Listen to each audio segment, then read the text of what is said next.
प्रभु,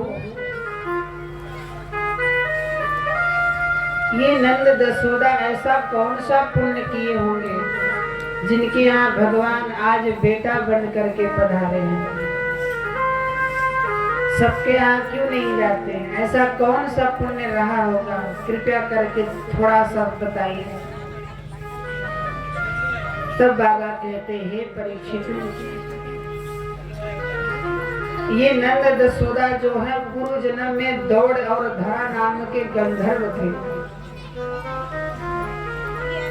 उनके कोई संतान नहीं थी, तो उन्होंने सोचा कि अपना जीवन हम क्यों ऐसे ही व्यर्थ गवाएं, चले प्रभु के लिए ही समर्पित कर दें। जंगल में गए और जा करके पति पत्नी तपस्या करने लगे, प्रभु की भजन करने लगे। कुछ समय बीतने के बाद भगवान सोचे, कितना संपत्ति राज वैभव छोड़ करके पति पत्नी जंगल में क्या कर रहे हैं, चलो जरा मैं भी तो देखूं थोड़ा सा, आखिर बात क्या है। तो भगवान पहुंचे, अपना भेष बदल कर, हे मैया आप जंगल में अकेले दंपत्ति पति पत्नी, आखिर कौन सी कमी बाकी रह गई थी जीवन में जो सब कुछ छोड़ करके जंगल में चले आए। राज वैभव वैसे किसी को नसीब नहीं होता है, अब आप सर्वस्व छोड़ करके चले आए, कारण बताओ किस कारण से। मैया ने कहा, बेटा इसमें कारण की क्या बात है, जब चौथापन आए उससे पहले ही सजग हो जाओ, जब ही जागो तभी सवेरा। न जाने कितने जन्मों से शरीर सुख ही तो भोग रही है, सुख भोग करके फिर इस मृत्यु लोक में ही घूम फिर करके 84 चक्कर काटना है। तो मैंने सोचा कुछ अलग होना चाहिए। मेरी इच्छा है प्रभु को देखने की, उनको पुत्र बनाने की इच्छा है। मैं अपना जीवन सार्थक करना चाहती हूँ। और प्रभु लीला किए, बोले ये सब तो छोड़ो, मुझे बहुत जोर की भूख लगी है, कोई प्रतिबंध करो, कुछ है आपके पास खाद्य पदार्थ। तो धरा ने कहा, नहीं हमारे पास तो इस समय कुछ भी नहीं है। तो प्रभु बोले ठीक है, आया था सोचा चलो देखो पति पत्नी है तो कुछ खाने के लाने रखे होंगे, पर यहाँ आकर देख खाली पेट ही जाना पड़ रहा। पत्नी बोली, नहीं भगवान आप ऐसे क्यों कह रहे, मेरे द्वार संत ब्राह्मण वैष्णव आए और मैं ऐसे जाने दूं, ऐसा नहीं हो सकता। थोड़ी सी प्रतीक्षा करनी पड़ेगी। ठीक है। अब पत्नी वहां से निकली, जंगल के बाहर दौड़ती भागती गई। देखी ढेर सारी भीड़ लगी हुई थी रोड के किनारे। जब पहुंची तो देखी दुकान है, तो पहुंची एक बनिए के पास, हाथ जोड़ करके, भैया मुझे कुछ सामग्री दे दीजिए। ठीक है, मुझे खीर बनाना है, खीर सामग्री दीजिए। बनिए ने चावल दिया, चीनी दिया, पंचमेवा इत्यादि हाथ में पकड़ा दिया। पैसा निकाल, पैसा तो नहीं है, पैसा नहीं है तो मुझे उठाए चलिए, दे हमारा सब वापस ले। जब नहीं था तो आई क्यों, लेकर के आना चाहिए था पैसा। ऐसे फोकट में दुकान खोलकर रखे, लुटाते चले, तब तो हो गया व्यापार हमारा। जाओ भागो यहाँ से, ऐसे लोगों का यहाँ कोई ठिकाना नहीं, कोई सामग्री नहीं मिली। हाथ जोड़िए, मैं आपके पैर पकड़ती हूँ, किसी को भोजन पवाना है, किसी वैष्णव को भोजन पवाना है, कृपा करके दे दीजिए, मैं इसका मूल्य आपको चुका दूंगी। और कौतुक देखिए ऐसा कि घर द्वार छोड़ी जब तो अपने हाथ का गहना गुड़िया सब निकाल दे, कुछ भी उस समय नहीं था। और अगर साथ में रहता भी तो क्या चोर डाकू रहने देते जंगल में, मारपीट के यूं ही छीन लेते। बोले राधे राधे।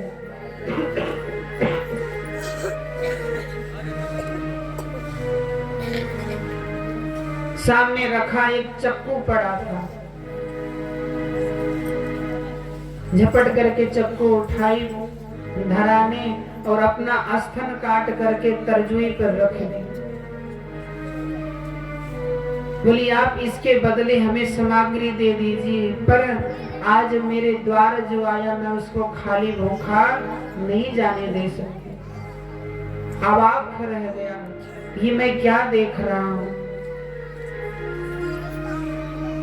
वो भी शर्मिंदा हो गया, उसके नेत्रों में आंसू आ गए। हे मैया आप जो कोई हो मैं आपको तो नहीं जानता, पर आप जो बलिदान आज दी है ये कभी व्यर्थक नहीं जाएगा। पूरा शरीर लहू लुहान हो गया। गिरती पड़ती सामग्री लेकर के गई। जब प्रभु ने स्थिति को देखा तो आसन छोड़ करके खड़ा हो गए। हे माते ये क्या दशा बना के आई हो? कहीं गिर गई थी, चोट लग गई है, किसी ने मारा तो नहीं है? धरा ने कहा हे महात्म मुझे ना किसी ने मारा है ना मुझे चोट लगी है, मैंने आपको भोजन पवाने के लिए अपना अस्थन दान करके आ रही हूँ। प्रभु देख करके द्रवीभूत हो गए, उनके नेत्र सजल हो गए। हे धरा मैं तुम्हारा ये ऋण कभी जीवन में नहीं उतार सकता, किसी जन्म में नहीं। इसलिए हे धरा महारानी मैं पहले ही वचन दे दिया हूं कि किसी के कोख से बेटा बन करके आऊंगा, पर मेरा एक सौगंध है कि अस्थन पान दूध पान तो मैं आपके ही अस्थन से करूंगा। मैं जन्म भले ही कहीं लूं लेकिन दूध पान आपके ही अस्थन से करूंगा, ये मेरा वरदान है।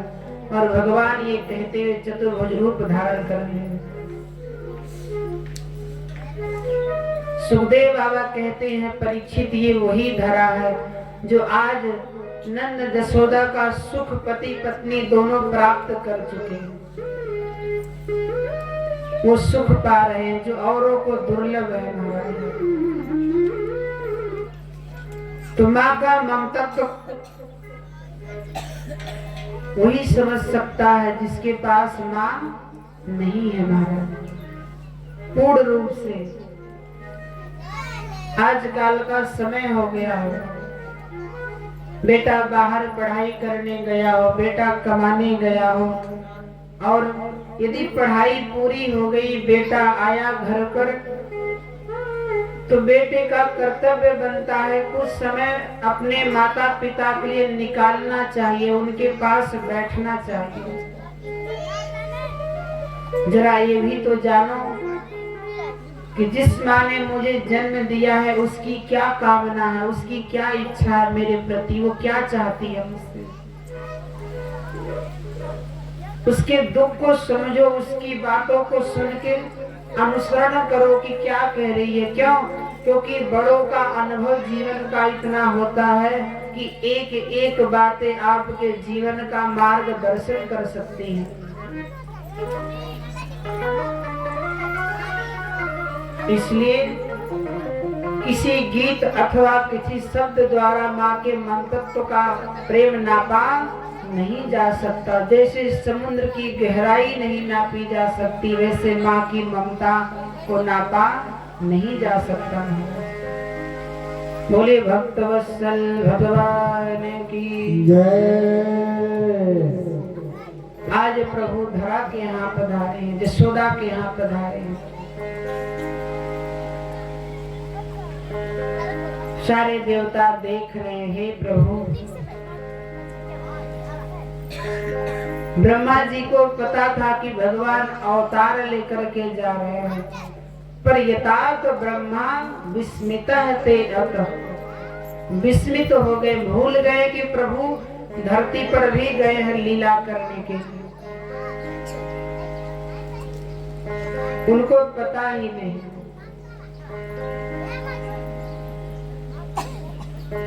पर ये बात भोले बाबा पूर्ण रूप से जानते थे, उनको बोध था इस बात का। और यहाँ योग माया को जब कंस ने मारा तो योग माया ये जाते जाते कह गई कि दुष्ट कंस, तू मुझे क्या मारेगा, तुझे मारने वाला तो कब के गोकुल पहुंच गया है। ये राज बता दी थी कि गोकुल पहुंच गया है।